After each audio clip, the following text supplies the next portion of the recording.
Я народився у Львові, і батьки виїхали з України. Це якраз коли розвалився Радянський Союз, то я України не знав як Україну, а знав Україну як радянську в рамках Радянського Мгм. Союзу.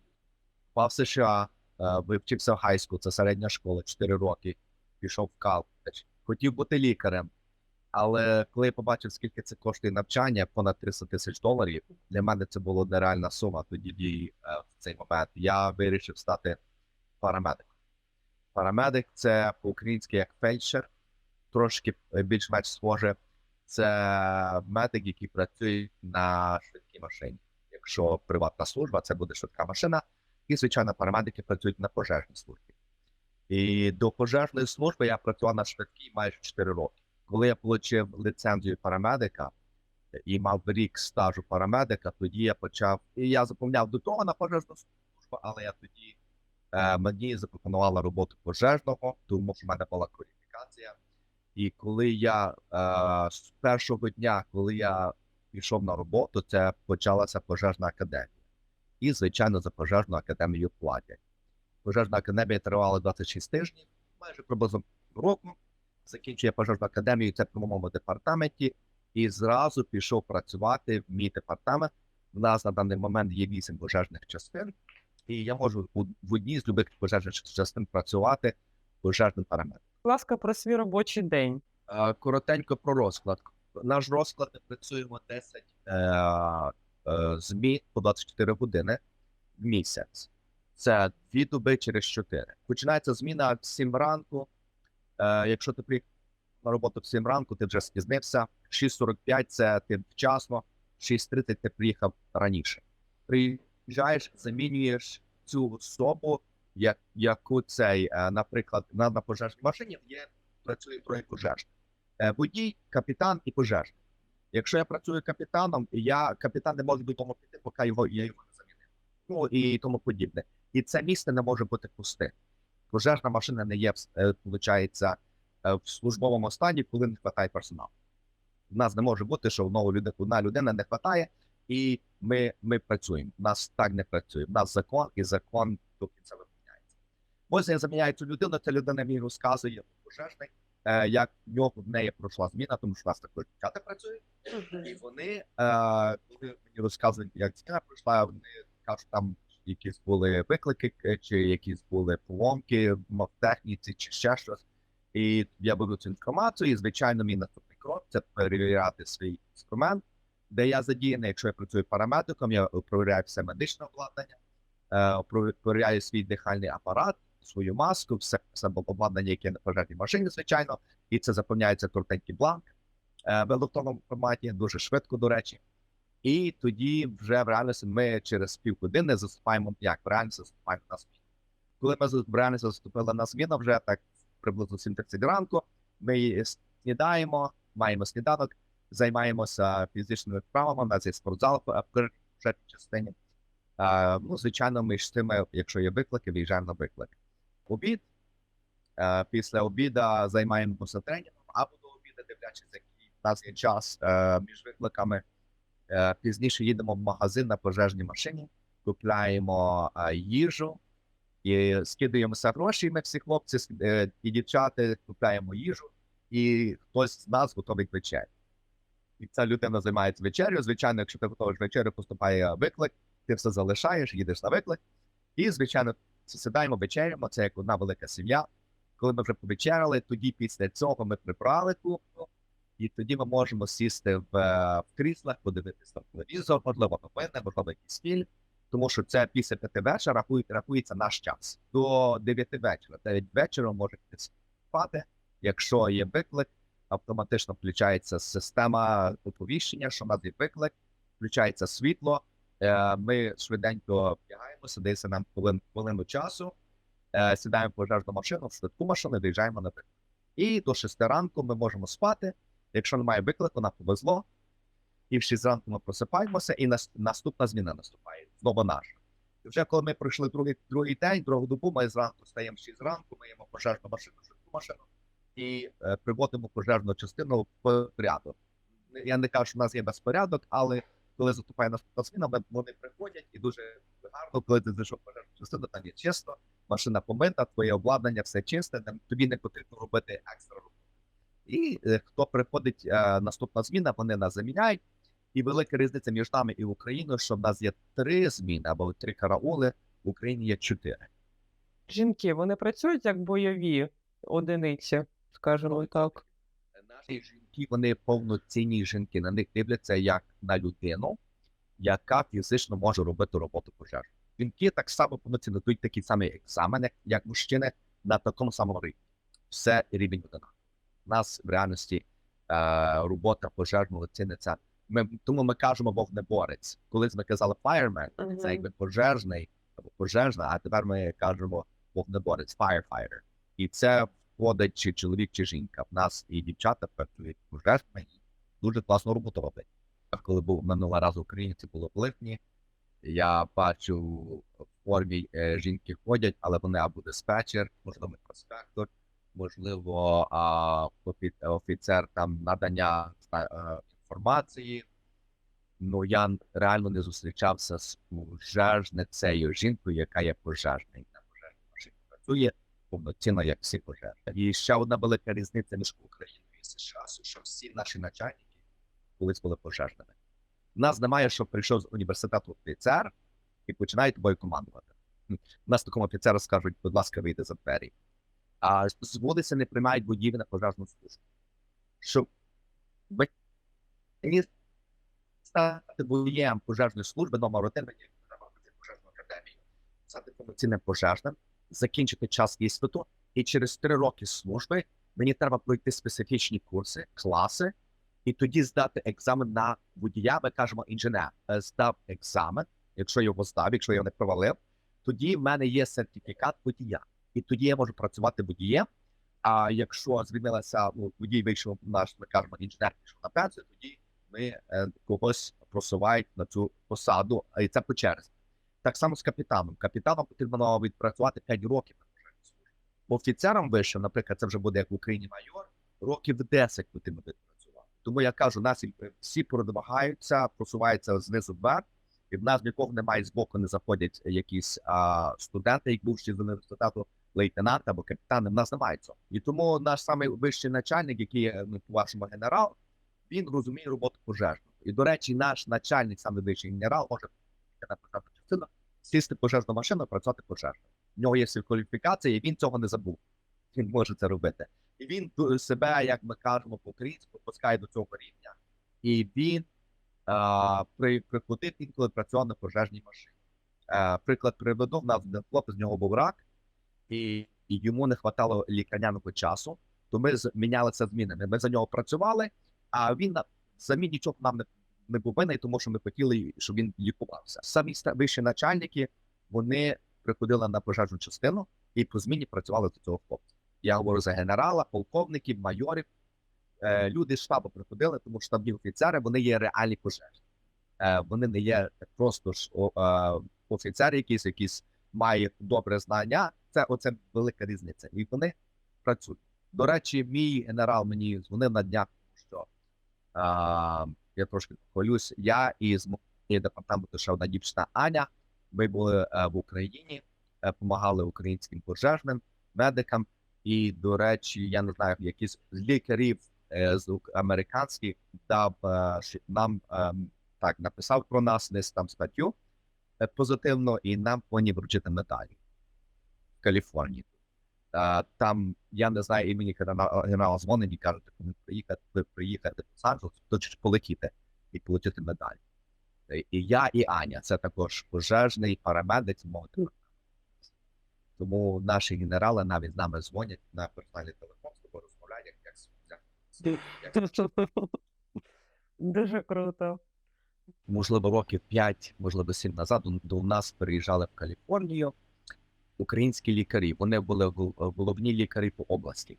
Десь їх було 5 лікарів. І вони приїхали до мене на пожежну частину, тому що в Каліфорнії, в штаті Каліфорнії, екстрений медичний служб, вони мене знають як українця, і вони до мене приїхали на частину, щоб ми їм казали медичне обладнання, яке як на пожежній машині, так на швидкій. І прийшов наш начальник, генерал, а вони чекають, вони думали, що зараз буде генерал. Всі бійці постояться, віддадуть честь. а хлопці в шортах сидять. 7 вечора, хлопці по обідах, повечеряли вже, вони в шортах сидять, як не прийшли на нас, дивляться, і хлопці в шортах сидять. Тут прийшов наш начальник генерал, вони навіть не знали, що він наш начальник. Вони такі, а це хто цей дядько? Говорю, це є генерал. Він приходить, ви знаєте, американською культурою обніматися, наприклад. Або здороваєшся, або обнімаєшся. Він приходить і всіх обнімає, і вони думають, просто прийшов якийсь там, там нічого не видно, хіба що в нас немає таких погонів. Видно по є бедж, так, ось цей. В начальники вони золоті. Якщо вона вже золота, це високий начальник. А лікарі цього, можливо, не розуміють, і вони думають, що він простий пожежник, одинаково похоже, як форма одинакова. І вони специфічно, начальники, не вдягають білі рубашки, а вдягають такі, як у нас всі. По правилах, вищий начальник має вдягати білу рубашку з такими погонами, але в нас їх навпаки по-простому. І ось вони не повірили, що це був наш вищий начальник, він почав з ними розмовляти, не думав зараз якесь все. Вони просто, привіт, як справа, давайте і все. І воно було в нас по-простому це проходить. Ось. І скажу таку річ, що ніхто не бігав, не прибирав і не казав, о, до нас люди босси, треба частину привести в порядок. У нас такого немає. У нас двері постукали, з вулиці можна подивитися пожежну частину? Будь ласка, заходіть. І все, ми казуємо, ми нічого не це, як є. Ми постійно підтримуємо порядок, і в нас зовсім інша ментальність. Оце така також велика річ. Ми по-іншому думаємо. Які у вас тренування? Чим вони відрізняються чи ні? Скажу так, багато українських пожежних, бо це є культура в Україні, вона йде з навчань з університету. Думають, що пожежні повинні працювати на роботі, на пожежі, та як це є пожежно-прикладний спорт. Треба дуже швидко бігти, рухатися туди-сюди. Є моменти, коли потрібно швидко рухатися, але нас вчать, щоб ми рухалися ціленаправлено, специфічним темпом, але щоб ми не бігали. Коли я біжу, то я тільки розвертаю рука, можливо, і ще щось робити. Так? З роботи я дуже швидко йду, я напередую свої дії. Тренінги в нас займають, можуть ми включити YouTube канал, там в нас є департамент платить за обслугу, і є специфічний канал, де ми дивимося відеотренінг. Є фізичні тренінги, які ми займаємося, це особливо зранку, коли ми позаймалися в спортзалі, ще не передягнулися, ми займаємося фізичним тренінгом. І це може бути люба робота пожежного, чи це розвертання рукава, чи це порятунок потерпілого, люба річ ми проводимо тренінг. По закону нам потрібно провести 2 години за добу тренінг, або 20 годин в місяць. Наш тренінг буває по 6-8 годин. Інколи ми їдемо в тренінг-центр, і наша машина, нашу пожежну частину перекриває інша пожежна частина. Поки ми на виклик не виїжджаємо, ми тільки виїжджаємо на тренінг, і ми буваємо 6-8 годин, проводимо тренінг. Але пожежного дуже обширна робота. Там не тільки є одна робота, я приїхав, включив воду і пасе пожежу. Там є тактика, там є стратегія, і специфічні знання, як ліквідувати пожежу. І не тільки це, ми також виїжджаємо на медичні виклики. І таким чином ми постійно тренуємося. Я весь час кажу українцям, пожежник має бути пожежним, маляр має бути маляром, механік має бути механіком. І у нас працює в департаменті 5 механіків. У нас є гараж приблизно на 8 пожежних машин і приблизно на 4 швидкої машини. Це гараж, гаражі. Там працює 5 механіків, і механік має бути механік. Нашого водія запитає, який об'єм мотора пожежної машини, і він, можливо, не буде знати. Деякі водії, коли жартували, казали, дійсно мотори, де є там свічки, то вони кажуть, не знаю. Реально, знаєте, дійсно мотори немає свічки, як цей. І це такий жарт. Тому робота водія – це провірити машину. Провірити масло, провірити рівні, щоб було там в коробці масло, трансмісії масло, у нас немає коробки передач, на це автоматика. Водій просто-напросто проводить обслідування техніки, а ремонт техніки роблять механіки. І в нас є запасні машини, вона копія такої машини, як цей, на службі. І якщо потрібно, дивлячись, що проблема з тормозами, або ще якась проблема з мотором, що машина не може їхати, тоді Приїжджають механіки, привозять нам запасну машину, ми в цю машину сідаємо, вони або їдуть в свій гараж, або визивають евакуатори, заводять машину в гараж, а в нас є запасна машина, і ми тільки свої речі персональні переносимо з одної машини в іншу, і медичне обладнання.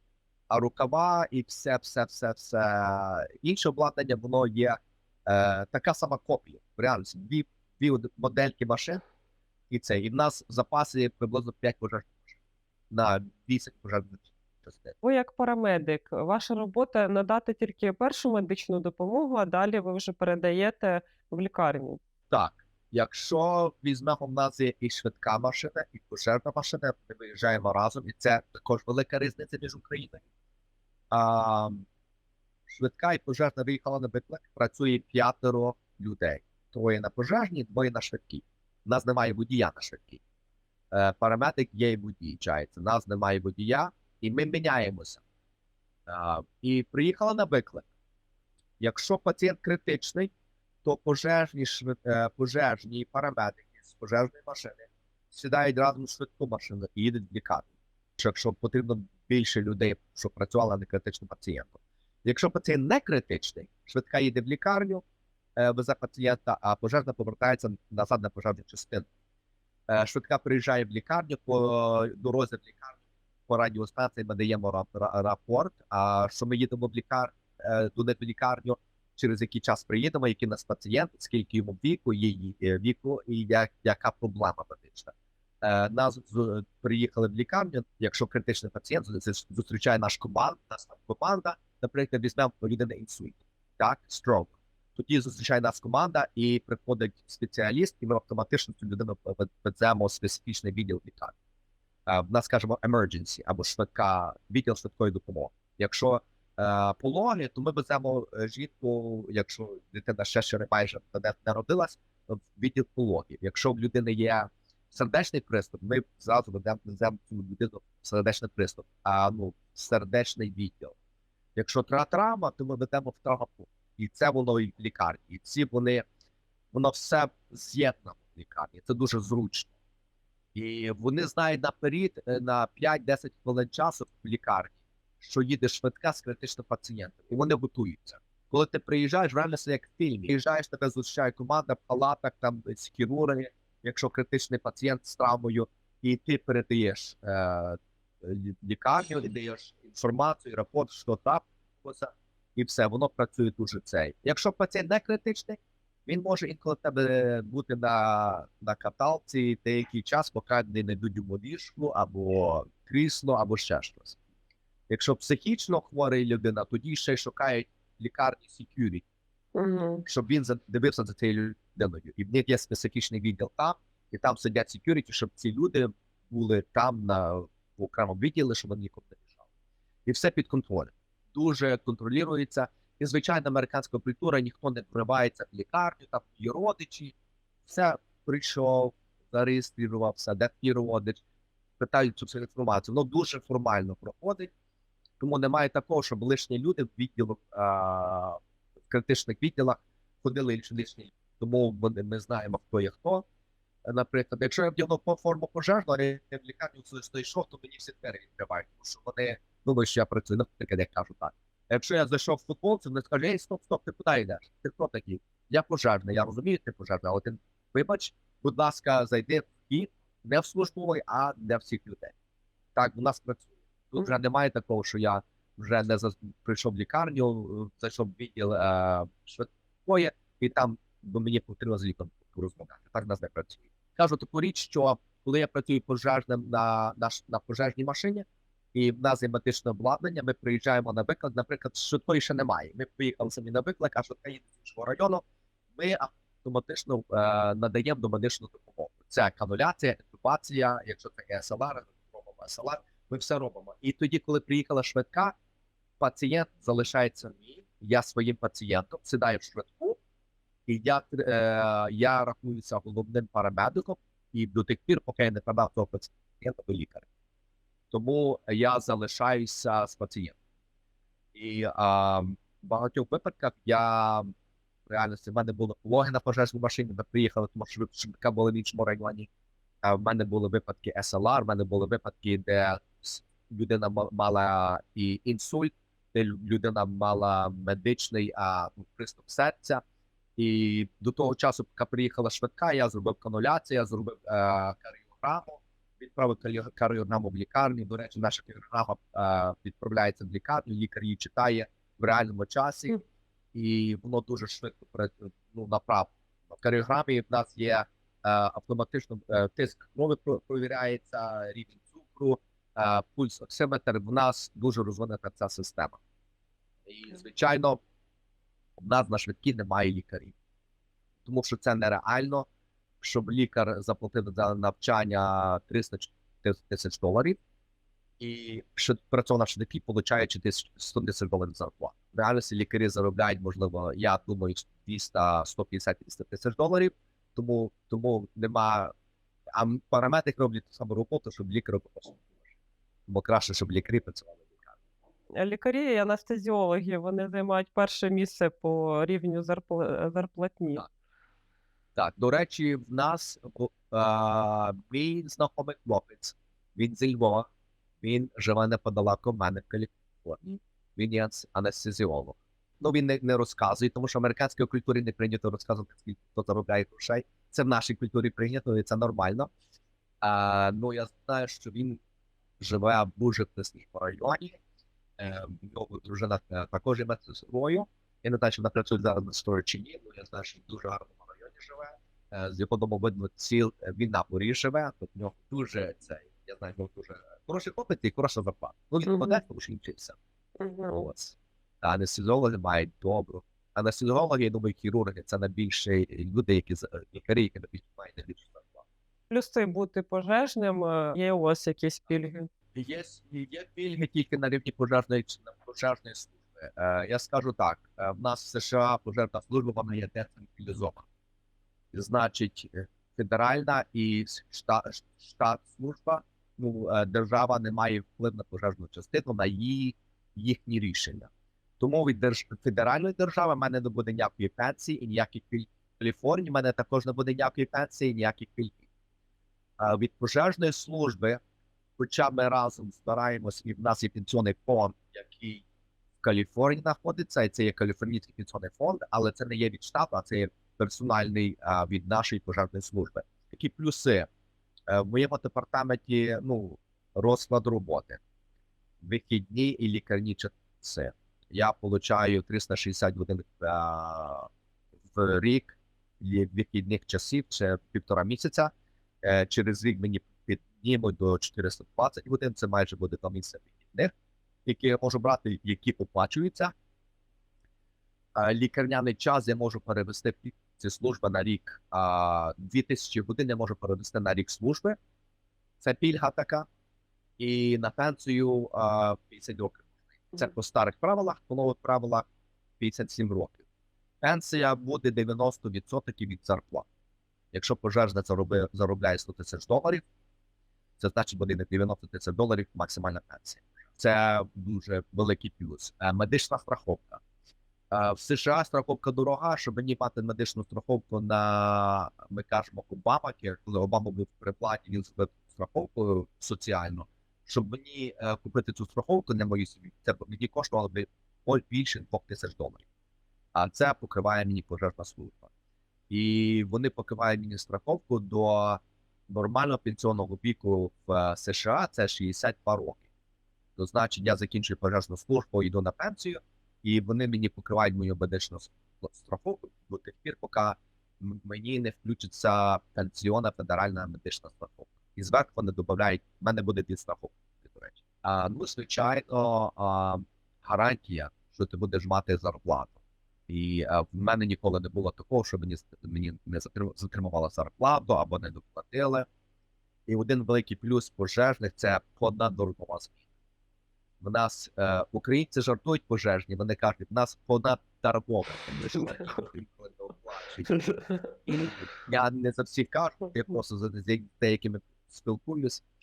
В нас платять за одну зміну, якщо 24 години, я в місяць можу 2 дня екстра працювати по 100. Це для мене, в мене є 20 вихідних днів. То я відпрацював добу, мені платять за 36 годин. Зміна, виходить, наприклад, я живу на одну зарплату. Моя дружина не працює, вона 17 років вже не працює. Через те, що ми вирішили, коли я піду на пожежну службу, до нас появляться діти, народяться діти, тоді вона буде вдома працювати цілодобово як мама. Тому ми кажу, я жартуючи кажу, це наш домашній інженер. Тому що мама є мама, вона і весь час працює. Тому ми живемо на одну зарплату. І на одній зарплаті, я скажу так, в Каліфорнії пожежник в середньому заробляє $82,000.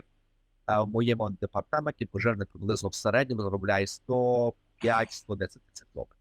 Це середня зарплата. На рік. Не враховуючи поднадомкової зміни. На рік, так. Приблизно, я скажу так, в середньому у нас, давайте так, щоб це, в середньому в моєму департаменті пожежник заробляє $10 тисяч. Ну, і цього з головою хватає, щоб спокійно жити всією сім'єю. Звичайно, так. Початкова зарплата починається у нас з академії з $5400 в місяць. Тобто ви навчаєтесь і вже отримуєте зарплату? Перший день роботи – це навчання в пожежній академії. І це рахується роботи. З першого дня рахується пенсія, медична страховка, і це все рахується. А після академії 1,5 року час іспиту. І це пожежного можуть звільнити за любу річ. Так на когось подивився. Не такий, ми кажемо, attitude, так? Не так себе поводить. Його можуть звільнити. Тому в нас вибирається найкраще. Вибирається найкраще, бувають такі цей моменти, що звільняють, але в нас за останні 10 років, я не пам'ятаю, що когось звільнили. Щодо форми, у вас форма видається, так? Чи ви самі купуєте? Форма видається в пожежній академії. До речі, скажу, пожежна академія нам обходиться $1 мільйон. Ого. Це щоб в нашому департаменті, і ми маємо свою специфічну академію. І вона акредитована. І тому ми приймаємо на пожежних, і ми їх зразу відправляємо в нашу академію, проводимо тренінги. І це 6 місяців. Це постійно ти бігаєш, ти навчаєшся, і приходять специфічні тренери. Наприклад, я знаходжуся в команді, де ми проводимо фізичний тренінг. Мені скажуть, прийди повчи хлопців. Я скажу, добре, я приїду на годинку, повчу. Вони скажуть, ми розуміємо, що з того міста до нас це півгодинки часу, назад додому їхати півгодинки, ти півгодини, і ти годину навчиш, давай ми тобі $100 заплатимо за годину. Нормально. Тому тренерам платять дуже високі суми, але ти маєш мати кваліфікацію. Форму дають, футболки, можливо 4 спочатку, шорти, взуття, все пожежне обладнання. Тому і пожежні ті, коли вони нам дорого обходяться тоді, коли вони починають пожежну службу. Вони мають по 2 бойовки. Одна бойовка коштує $2200. Шолом. 2 бойовки для пожеж в будівлях і 2 бойовки для екологічних пожеж. До всього разом 4 бойовки. А плюс ще шолом на перекупку подій. Плюс наш пожежних машинах, ви не повірите, але в нас є балістичні шоломи і є жилет Bulletproof Vest. Так як українські пожежні працюють під обстрілами, в нас також є балістичні жилетки в випадку, якщо в нас є стрілянина. Ось. Тому пожежним видається повністю все, що потрібно, а тоді щомісяця платять нам приблизно майже $100 зверху зарплати, щоб ми ці гроші користували собі на футболки, на обладнання. Якщо я собі хочу купити якусь річ, це без проблем. Якщо це є техніка безпеки, наприклад, мій шолом, моя бойовка, воно порвалося, чи ще, вони просто мені заміняють. Я пишу електронний формат, в мене порвалась бойовка, вони мені відсилають зразу нову. До речі, в мене є весь час запасна, і вони тільки в нас працюють 10 років. Тому вся гуманітарна допомога, яку ви бачите в Україні, Америки, це ці бойовки, які в США не можна користуватися по закону. Вона нормальна, її можна в пожежу піти, вона буде працювати. Но якщо ти в пожежі і, не дай Бог, в тебе получилася травма опіків, тоді будуть великі проблеми. І департаменту, тому що дадуть штраф, і начальникам, і, звичайно, тобі. Тому що мені, якщо я взяв стару бойовку, пішов в пожежу, І в мене є специфічна страховка, яка покриває травми. Вони скажуть, ти притримався до технік безпеки. Ні. Тому що я вдягнув втору бойовку. А бойовці 20 років, наприклад. Окей, ми не можемо покрити лікування, тому що тоді департамент за це платить гроші. Ну, цьому є проблема. Тому закон має бути законом, і нам видається повністю все, що потрібно. І ми дуже дякуємо вам за гуманітарну допомогу, тому що ми бачили, що у пожежних зараз є по 3 бойовки запасні, а у нас з цим туго. І дуже вдячні, що наші хлопці зараз вдягнені. Ну, це подяка пожежному братству. Перше, така і річ існує. Тому пожежні однакові по цілому світі. Робота майже однакова, вогонь такий самий, трошки інша техніка і обладнання. А так, подякуючи це, я дякую американцям, які бачать Україну, переживають багато американців, і українських пожежних видно по цілому світі. По новинах їх видно цей. І, звичайно, мені багато американців задають питання, чому українські пожежні, це на початку війни, працюють в таких цікавих бойовках, які призначені не для пожеж будинку. І я їм пояснюю, тому що не вистачає обладнання. Просто є нехватка, і це, на жаль, для них буває проблематично. Тому я радий, що є люди, які допомагають. І в мене була така можливість допомогти трошки. Мій департамент віддав, можливо, 50 бойовок для українських пожежних. Так що я радий, що деякі речі міняються на краще. А не яка наймасштабніша пожежа за ваше життя працівником, яку ви пам'ятаєте? Це буде, скоріше всього, екологічна пожежа. Якщо взяти екологічну пожежу, то в нас Каліфорнія горить щороку, і, до речі, через декілька днів ми об'явимо пожежний сезон. Коли об'являється пожежний сезон, то наш зараз до речі. І ми зранку пішли на прогулку, вже було тепловато. Треба вже футбол, ми в футболках ходимо. То масштабна пожежа починається по різних причинах. Декілька відсотків це від людей, звичайно. Це, можливо, охотники. Це деякі люди, які йдуть кемпінг від вогнів, а деякі просто від природних явищ. І найбільша пожежа, якому був 2 роки тому назад, це була пожежа, називалася Caldor Dixie Fire. Dixie Fire – ця пожежа була у об'ємі 2 рази області Лос-Анджелес. Уявіть собі, область Лос-Анджелеса. В Лос-Анджелесі області живе 10 мільйонів населення. І з одного кінця доїхати до другої, там треба 1,5 години часу. Ну, велика обширність стей. Тут 2 рази масштабність пожежа і згоріло ціле місто.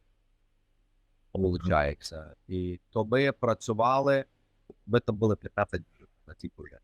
В реальності я пам'ятаю свою першу пожежу як пожежник, де горіла будівля, там в будівлі колись, як по-нашому, бо це колись був колгосп. І ми навіть називали цю будівлю Коровний палац. Cow Palace. Там колись, чому ця будівля, там колись був аукціон і продавали коров. І ця створилась пожежа, і, до речі, старші пожежні нам казали, будьте обережні, тому що там є підвал. І я пам'ятаю, ми приїхали на цю пожежу, вона була повністю охвачена, і пожежний, який до мене працював в Польщі, він вийшов з пожежі, і я в нього повністю так весь, він каже, я тільки щоб в пеклі була. І я пам'ятаю, моя перша пожежа, от така велика, мої очі були розміри. І ми працювали і знайшли одного з капітанів наших, який мав бетон. До речі, старший пожежний, який мав знання, і він казав хлопцям, обережно буде підпалу, і він провалився в підвал. Ми його рятували, пам'ятаю, він півроку не працював, тому що мав травму коліна. І я пам'ятаю, я з цієї пожежі сів швидку машину, повіз його туди. Ми дуже швидко наші ролі міняються. Я можу приїхати на пожежу, позити пожежу, знайти потерпілого, витягнути потерпілого з пожежі і, виходить, одразу зняти з себе бойовку і сісти швидко в машину і цього вести в лікарні і вже працювати паралельно. Та як, виходить, ми рятуємо спочатку життя, а більше майно. Ще одна річ – це всі мають страховку. Ну, на дім, на машину. Тому в Україні цього не розуміють пожежні, що ми інколи запускаємо пожежу. Тому що є небезпечно. Немає сенсу послати пожежного на смерть раді чогось майна. У нас є такі правила. Ми будемо ризикувати багато і мудро, щоб порятувати життя. Ми не будемо ризикувати нашим життям, щоб порятувати чиєсь майно, яке воно вже майже пропало. Звичайно, є майно, яке не відновиш, там, можливо, якісь такі цінні фотографії, сімейні цінності, так, можливо, якісь документи там. Це, звичайно, це є катастрофа, це є проблема. Але щоб ризикувати пожежним життям, щоб якось сертифіката достати шухляди, це не є так важливо, як витягнути людину або дитину з пожежі. Це набагато важливіше. І страховка покриває. Страховка покриває повністю. Так, не дай Бог, у нас трапилась пожежа, страховка не тільки покриває, вони нам здадуть дім в оренду, страхова компанія. Я знайду собі дім в оренду такого самого розміру. І вони будуть покривати мою оренду, поки вони відновлять. Це входить в страховку. Перших декілька, можливо, тижнів або навіть більше часу вони будуть покривати готель і їжу, тому що в мене є немає доступу до кухні, вони будуть це відновляти, і до тих пір, поки вони не відбудують їх, вони будуть оплачувати моє житло, і перший місяць часу будуть оплачувати житло і їжу. Це якщо це готель, я можу навіть поїхати відпуск. Я так жартуючи кажу. Тому страховка покриває і на дім, і так машини. І, до речі, скажу таку річ. Мене питають, тому що моя дружина є машина Тесла, і вони питають, ти не переживаєш, що машина згорить? Я говорю, не переживаю, але в моєму департаменті, якщо горить Тесла, ми її не гасимо. Ми гасимо пожежу того машини і дозволяємо згоріти.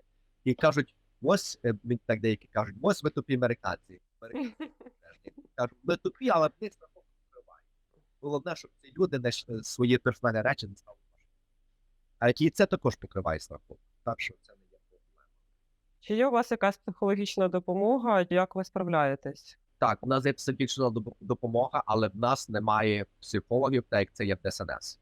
В нас є професійна психологічна допомога, і в нас є також група пожежних, які мають команду, які ми кажемо peer support. По-українськи, не знаю, як це правильно сказати, це, виходить, по-російськи це сверстники, так? Люди, які працюють пожежними, і вони мають рівень тренінгу, і коли потрібно, я їх можу позвонити і з ними поговорити. І розказати свої проблеми. І можу зустрітися, можу зустрітися як в групі, або можу зустрітися десь в іншому місці, приватно. І також моя медична страховка покриває психологічні травми, якщо скажемо так, то я можу просто позвонити психологу і назначити зустріч.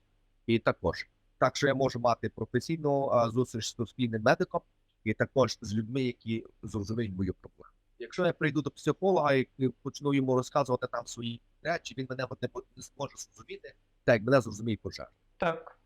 Але немає. І це в ролі волонтера. Ці хлопці не отримують ніякої зарплати, вони в ролі волонтера. Ну, ви знаєте, що американці, вони відкриті люди. Вони не скривають своїх емоцій, як це було в нас. І це з цим я борюся.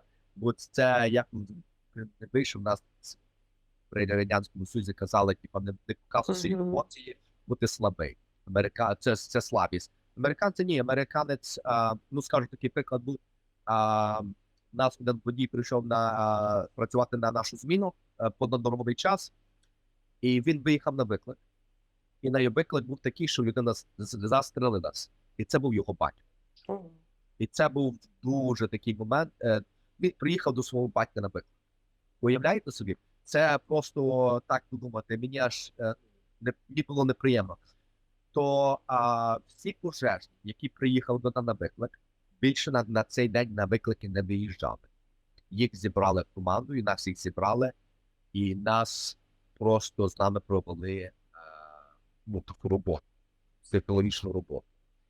Я пам'ятаю, я приїхав на виклик і наш швидкий, тому що у нас було декілька швидких, тому що поступили виклики, що там стрілянина, ми думали, там було більше людей, чим ранених, а він, виходить, сам себе застрелив. І перша швидка приїхав, забрали мене в лікарню, я приїхав на другий швидкий, і він прийшов і мене просто обнімає і плаче. Ви розумієте, це такий момент, що ти хочеш, не хочеш, ти людину підтримуєш. І для мене це було, я навіть його батька не бачив, але це для нас було емоційно. То всі приїхали, з'їхалися всі начальники, з'їхала поліція, вся наша команда цей день не працювала. Нам зібрали з психологами, ми порозмовляли, провели роботу, запитали, чи ти хочеш йти додому, запитали, чи хочеш мати відпустку за рахунок департамента, і при цьому всьому вони нам, я сказав, я відчуваю себе нормально, я можу йти назад на службу, і хто хотів пішов додому, хто хотів вернутися на службу. Скажіть, будь ласка, от у вас є служба 911 і як державні пожежні, так? Це якраз і є вся служба. І пожежні, і поліцейські, і швидка. Різниця в тому, коли людина набирає 911, цей телефон, дивлячись, де я знаходжусь, може попасти до поліцейського диспетчера або до пожежного диспетчера. Коли люди набирають 911, вони чують голос 911. Що вам потрібно? Яка у вас проблема? І люди, наприклад, кажуть, автоаварії. Якщо є автоаварія, автоматично виїжджає пожежна, швидка і поліція. Диспетчер далі питає, яка у вас автоаварія? Вони кажуть, двоє машини попали в аварію, там є двоє пацієнтів. Зразу автоматично диспетчер додає ще одну швидку. Людина далі каже, в одній машині людина не може вийти, там її закрило, заблокувало. Диспетчер автоматично додає автодерблину і начальника батальйону. І це вже починається розширений інцидент. І це рішення приймає диспетчер. А диспетчер знаходиться в диспетчерному центрі. І в нас в області нашій, скажімо так, в нашому районі, це не є область, точніше, але більш-менш така, у нашому окрузі знаходиться 90 пожежних частин. І цих 90 пожежних частин обслужує центр комунікації, і там працює 10 диспетчерів. Як в Україні на кожній пожежній частині є диспетчер, в нас їх немає. Вони відсутні на пожежних частинах, в них є окремий центр, і вони ці виклики самі фільтрують, вони мають рівень тренінгу специфічного, і вони вирішують на своєму рівні, яка потрібна допомога. Якщо потрібно більше допомоги, то вони визивають більше техніки, більше пожежних, більше швидких. В будь-який момент їх можна відкликати. Це для нас не є проблема. Як суспільство ставиться до пожежних? Чи є у вас хейт? Це знову культура американських людей, американців. Вони змалку дітей вчать. Я говорю за нормальних людей. Вони змалку дітей вчать пожежні, в них в формі похожі, вони не є поліцейські, вони не приїхали когось арештувати, вони приїхали дати допомогу. Скажу декілька історій. Одна історія викликала нас поліцейські, це команда, специфічна команда, яку вони арештували одну людину кримінального, і в нього була зброя, і в них трапилась перестрілка, і виходить те, що його ранили поліцейські, і вони визивають нас, пожежних, медиків, ми приїхали надавати домедичну допомогу. Він лежить на підлозі, лицем вниз, в наручниках, і він кричить, каже, я всіх вас поліцейських перестріляю. Подивився, побачив, що ми пожежні, каже, пожежні, я вас люблю. Поліцейські, я вас не люблю. Тому що він навіть кримінали розуміють, що пожежні приїдуть і дадуть медичну допомогу. Дуже рідко, щоб якась людина, яка, скажімо, погана людина, хіба що він під впливом на наркотиків, щоб до нас погано відносити. Вони до нас здороваються, приходять частину, дають нам випічки, конфети, печення, комусь допомогли, на якомусь виклику вони в реальності нам приходять, в двері стукають, дякують нам, відкриточки дають. Просто громада до нас відноситься щиро. Вони, де не підеш, магазин, я колись відео інтерв'ю розказував, я себе відчуваю як рокстар. Я заходжу в магазин, люди, привіт, як справи? Мені подобається бути вдома, коли я пішов в магазин, мене ніхто не знає, я сам пішов по цій справах. Коли я заходжу в формі магазин, люди зупиняються, привіт, як справа, як в тебе день, дякую за вашу службу, і це майже на Це різниця менталітету, напевно, ще. Навіть в нас в США іммігранти, які ж вже прожили 20 років, мене запитують, чому я позвонив 911 або місто, або ще хтось, і приїжджає швидка і пожежна. Або вони кажуть, скоро і пожежна. Пояснюю, в нас так працює система. Інколи і вони, а чого так? Це гроші на вітер. А я питаюся, скільки ваше здоров'я коштує? Скільки ваше життя коштує? Якщо вам в критичний момент потрібна допомога, ви будете жалітися, що до вас приїхала пожежна перша і не дала нам вам медичну допомогу. А що ті пожежники знають? Ось я чую таке від наших іммігрантів, які прожили багато років в Америці. Так що я не дивуюся, що якщо в Україні є якісь покоління, які також, можливо, трошки негативно до пожежних ставляться. Ну, я думаю, це міняється. А якщо стається якась пожежа, пожежні приїжджають, і є якась невеличка купа людей, які завжди бігають і щось знімають. І можуть це коментувати, як їм заманеться. Чи є у вас таке? У нас є таке, це буде дуже маленька група. Я вам скажу, щоб вони негативно коментували. Скоріше всього, вони коментують, і якщо чути, якщо почути, як американці кажуть, вони кажуть: ось приїхали пожежні, зараз вони рукава розтягнуть, вони зараз дадуть фото. О, як вони, якщо там дівчата, о, які вони ці хлопці гарні, а там такі позитивні. А які хлопці, якщо, наприклад, о, дивіться, як вони класно працюють. У нас дуже рідко є, щоб казали, о, які вони приїхали без цього, без нас, американці не думають. Вони розуміють, що потрібно час, потрібно час знайти цей хітра. До речі, нас пожежні гідранти, вони є на землі. У нас кажуть 200 метрів. В моєму районі, наприклад, якщо є 200 домів, то буде десь 20 гідрантів. Якщо взяти цей, і їх тисячі. І нам дуже легко. Це в Україні набагато відкриваєш люка, це займає час. І хлопці працюють дуже швидко в Україні, тому що не вистачає персоналу. Я вам скажу таку річ, що в нас на любу пожежу в будівлі приїде 4 автоцистерни, 2 автоторбини, 1 швидка машина і 2 начальника батальйону. Мінімально 26 пожеж. 26-30, дивлячись, який район. І вони будуть працювати, і кожен буде займатися своєю роботою, дивлячись, в якій черзі вони приїхали. Перша пожежна займається одною роботою, друга другою, і так всі працюють. І за 5-7 хвилин може прибути майже вся команда на пожежу. В Україні немає хватки персоналу і не вистачає пожежних частин. І різниця в тому, що в нас пожежні частини стратегічно розположені в цьому місті. Наприклад, я знаю, у Львові тільки 10 пожежних частин. А таке населення в Каліфорнії буде мати приблизно 40 пожежних частин. Ось це велика також різниця в цьому є. А автодрабина, яка висота? На яку висоту може піднятися автодрабина? 30 метрів. 30 метрів. Кажу, автодрабина – це машина, на якій працюють 4 пожежні рятівники. І їхня робота – це тактична вентиляція, вертикальна або горизонтальна, і порятунок людей. Вони не розвертають рукава, і це є велика різниця, тому що автоцистерна займається пожежогасінням, і одночасно автодрабина займається, нехай скажемо, пожежем на 3-му поверсі. Пожежні через вікна заходять з автодрабини на 3-й поверх і шукають потерпілих. Тим часом інша команда розвертає рукава, і вони працюють одночасно.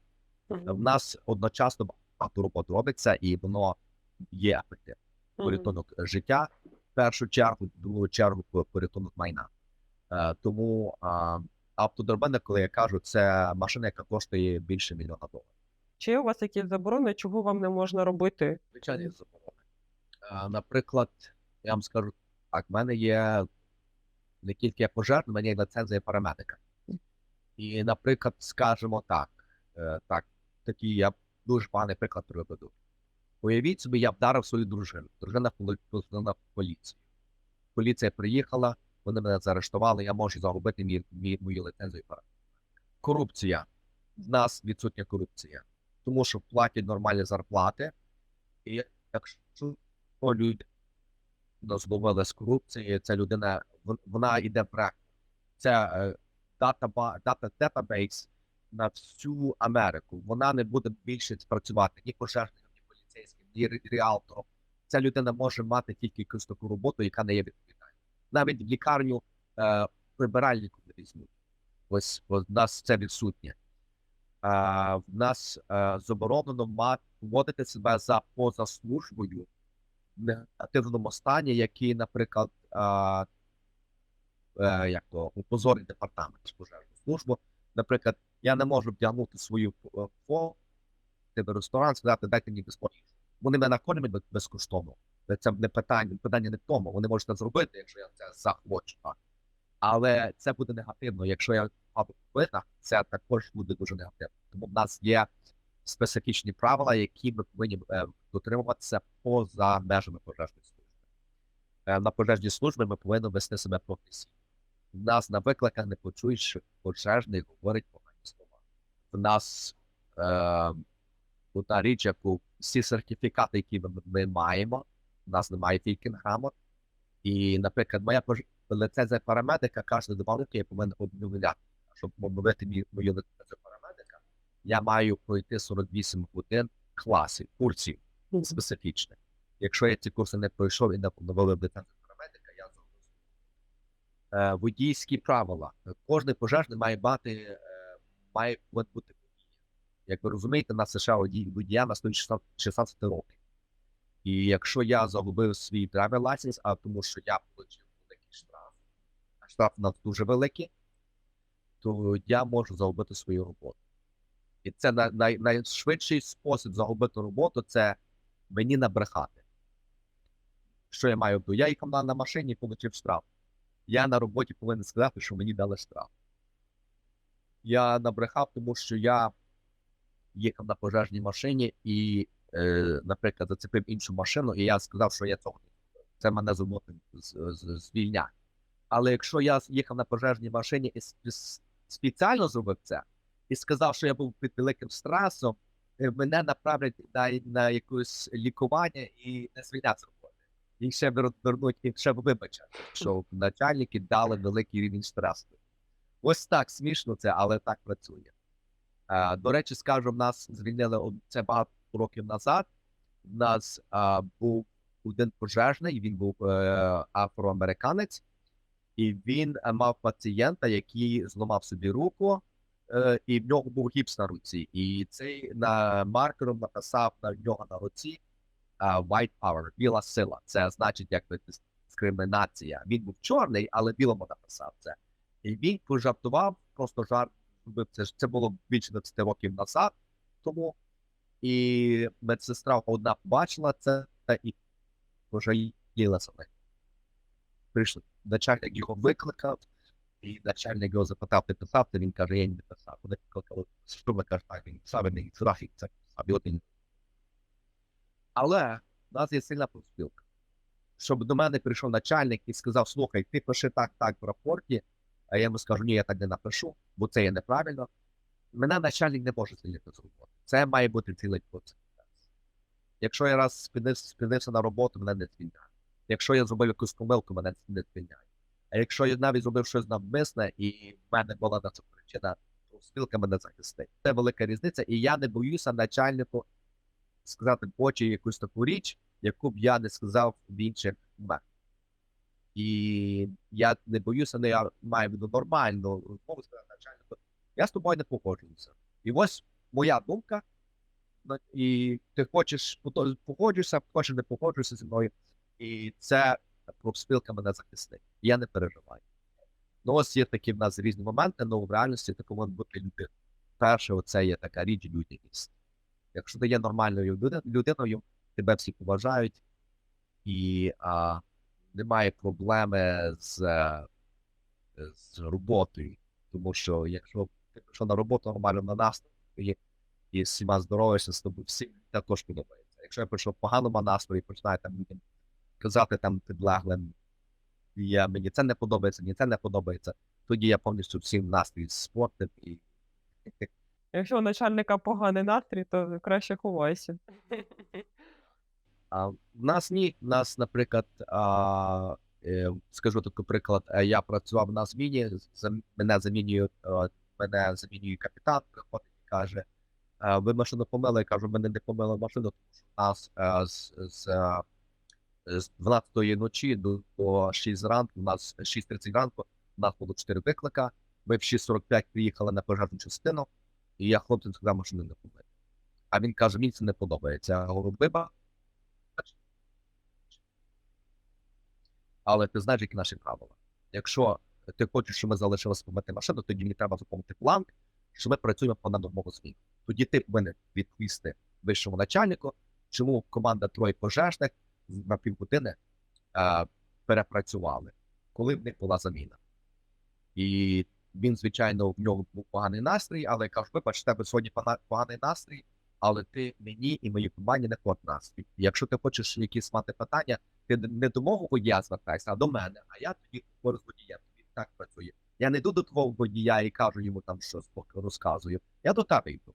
І ми працюємо між собою. Ми на цьому рівні, а пожежні на своєму рівні. І кожен своє питання рішає. Але якщо в мене поганий настрій, навіщо мені портити цей настрій? Ви надаєте мені інтерв'ю, ви нікого не питали дозволу, так? Ні, На тому що я не роботі. можу. Я скажу так, у нас немає прес-центру.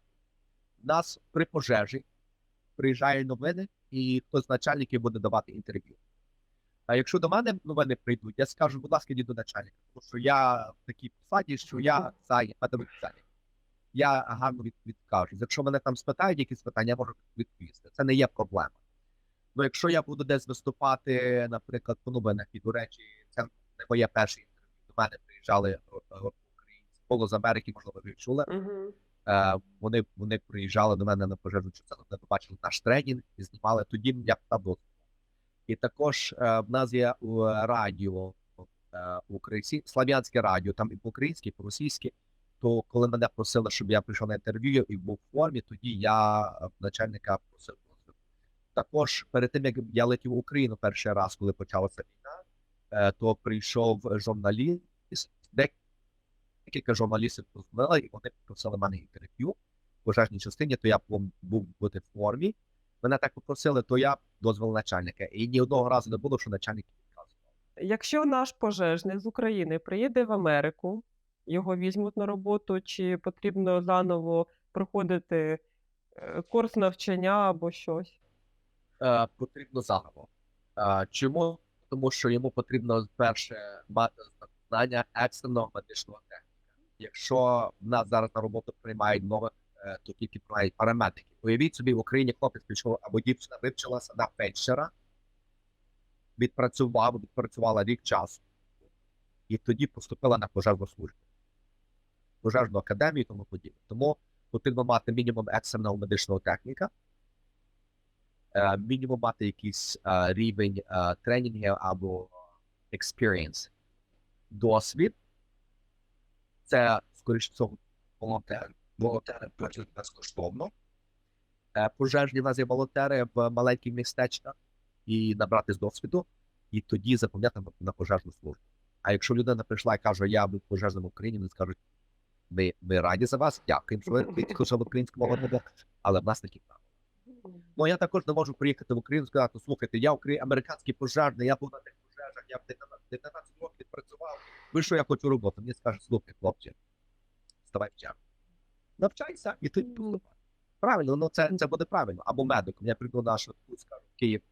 Дивіться, я парамедиком, знаєте, я за своє життя знову тупати людей. Я прийняв, скільки, 18. У мене було 18 викликів, де 18 пішло, ходили дітей прямо в мої руки. Там і цей.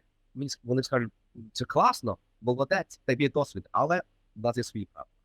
І ось так працює. І скажу вам таку річ. Наприклад, я хочу піти працювати в Лос-Анджелес. Вони мені скажуть, Легко, бач, ми знаємо, що ти працював в Каліфорнії пожежним, в Північній Каліфорнії стільки-то часу, ти був на пожежах навіть в Лос-Анджелесі, в Сан-Дієго і в інших штатах, ми це розуміємо, але починай з нуля. І я піду в пожежну академію в Лос-Анджелесі. Навіть я Каліфорнія. В Америці є таке слово mentorship. Колись я прийшов в пожежну службу, я був волонтером в маленькому містечку. Там була пожежна служба, але також можна було волонтером через програму «College». І я туди вступив, щоб набрати з досвіду. І простий якийсь американець, я його не знав тоді. Грег Редмен. Я знаю, він зараз пенсіонер. Він взяв мене під свою опіку. Він сказав, один день ти будеш робити цю роботу 10 разів більше. Ти будеш брати молодих хлопців і їм показувати шлях, як стати пожежним. Пройшло багато років часу, більше 20 років. Зараз я працюю з двома українцями хлопцями, які мають вже на порозі получать роботу в пожежній службі. хлопці, до яких я працював, це одна така історія успіху. Ще 3 брата. Вони є 3 брата пожежні. Один з них є капітаном, 2 з них вже є працюють інженерами. І це українці. І один хлопець, точніше 2 цих братів, в них є брат в Україні, який є волонтером, в нього є свій бізнес, але він дуже допомагає українцям, особливо в зоні війни. Він з нами працює там в Україні, він мій колишній друг, тому що ми разом в школі навчалися, він колишній в Каліфорнії. І я йому обіцяв, що я поможу його братам, і його брати цей. І ми разом їздили в Україну, допомагати українцям. Я, можливо, маю або знаю більше 10 українських хлопців, яких я був ментор, тому що я колись обіцяв оцій людині, і я їм поміг, показав шлях, як стати пожежним. Я декілька хвилин часу, там, годинку часу, можливо, вклав в них, і я цим хвалюсь, тому що вони це все зробили. В нас пожежна служба не кого ти знаєш, а яка твоя кваліфікація, що ти можеш, і це робить тебе пожежним, або тебе робить кваліфікованим фахівцем, а не мій батько, не моя матір, і там, кого я знаю, це, що я знаю. І ось ці хлопці також зараз, я їм кажу, коли ви станете пожежними, ви повинні допомагати на тих. І ось це менторшип, оце наставництво в нас працює в пожежній службі. І це ми також називаємо пожежним братством. Пожежні наші брати. Я можу набратися досвіду від українських пожежних, і я думаю, що надіюся, що деякі досвіди українських пожежних можуть набратися від каліфорнійських. Дуже вам дякую. З вами так приємно розмовляти. І якщо ви будете в Україні, якщо ви будете особливо в Києві, то обов'язково ми з вами зв'яжемось, якось зустрінемось. Я б з радістю, так. Ще одну річ я скажу. Моя дружина, вона мене читає книжку. Розумієте, я скажу так, як є, вона знає. Є різні люди, і кожна людина, я думаю, має свої цілі. Якщо людина хоче добити специфічної цілі, вона буде працювати над тим і днем, і вночі, і в будь-який момент. І ось, коли почалася війна в Україні, до цього часу моя дружина не є українка, вона народилася в Грузії, тому ми розмовляємо у російській, тому деякі, можливо, комусь не подобається, але моя дружина російською мовою. Вона розуміє українську мову через те, як я російську мову вивчив в Америці, не в Україні. А вона розуміє українську мову, і розумієте, не всім, Так, так. але вона мене підтримує в тому, що я роблю. Вона, коли почалася війна, я знав від телефону, мені позвонив мій генерал. І він каже, я вибачаюся за твоїх людей. Я спочатку не зрозумів, чому мені дзвонить генерал в 7 вечора, це вечеря. І він каже, я бачу новини, що в Україні війна. Що тобі потрібно, я тебе підтримую. Це відповідь мого генерала. І зараз вибачиться, і в мене почалися меседжі і дзвінки. У мене в цей вечір поступило 70 меседжів. І моя дружина бачила мене, вона каже, я знаю, ти за собі поставив ціль, що ти поїдеш в Україну. А я кажу, так, я поїду в Україну, ти це знаєш. Вона каже, це відчуває. І ось, виходить, коли ми з нею розмовляємо, колись я був в Україні 15 років тому, ми працювали з українськими медиками, з українським МЧС. Американці мене знають старші, вони вже всі пенсіонери, я був один з наймолодших людей. До речі, скажу, я один з перших українських емігрантів, пожежних парамедиків в окрузі Сакрамент. Я один перший отримав роботу. Подякувати американцю Греку, який мені допоміг навчатися і тому подібне. І це були це частина моєї заслуги, частина заслуги, що мене підтримувала американська культура. І ці американці були в Україні. До речі, ми були в Яворові, і ми ночували в цьому будинку, куди попала російська ракета. І мені цей американець дзвонить, каже, ти можеш уявити собі, ми там колись ночували, а ти зараз зробила це. Я не можу собі уявити, але я уявляю цей будинок, ми там були. І цей американець живе біля Сан-Дієго. І пожежний, який працює в Сан-Дієго, побачив новинах, що війна з Україною, він почав збирати гуманітарну допомогу, почав збирати команду. І цей американець дзвонить мені і каже, мені дав телефон один з пенсіонерів, ти хочеш поїхати в Україну. Я дивлюся на телефон, дивлюся на дружина, вона так киває, каже, так можу. І до цього моменту, ось організована група Joint Guardian. І ми вже, ця команда вже 4 рази бувала в Україні, плануємо наступну поїздку. Таким чином, виходить, американське пожежне братство зібралось і могли трошки допомогти українським пожежним. Якщо я не помиляюсь, і вибачаюсь, бо мені це мені важливо. Американські волонтерські групи і всі організації, які допомогли, то приблизно, я скажу, було гуманітарної допомоги на $500 000 для українських пожежних, медичні обладнання і різного виду все, що могли зібрати. І він далі на цим працює. Тому американці є щирі люди, і американське пожежне братство, воно нічим не відрізняється від українського пожежного братства. Тому що ми ці пожежні, ми маємо до ціль, це боротьба з пожежею, допомога населенню і, звичайно, стабілізація любого інциденту. Буду радий зустрітися в майбутньому, надіюся в мирний час, і я хочу всією сім'єю приїхати. Не тільки я, багато американців хочуть приїхати, я хочу приїхати з людьми і їм показати, як тут люди живуть, які вони дружні, які вони щирі, які вони добрі, і показати, що я трошки їм, тому що Україна, ну, я не знаю, Україна це зовсім не та країна, як порівняно з іншими країнами. Дуже гарна країна.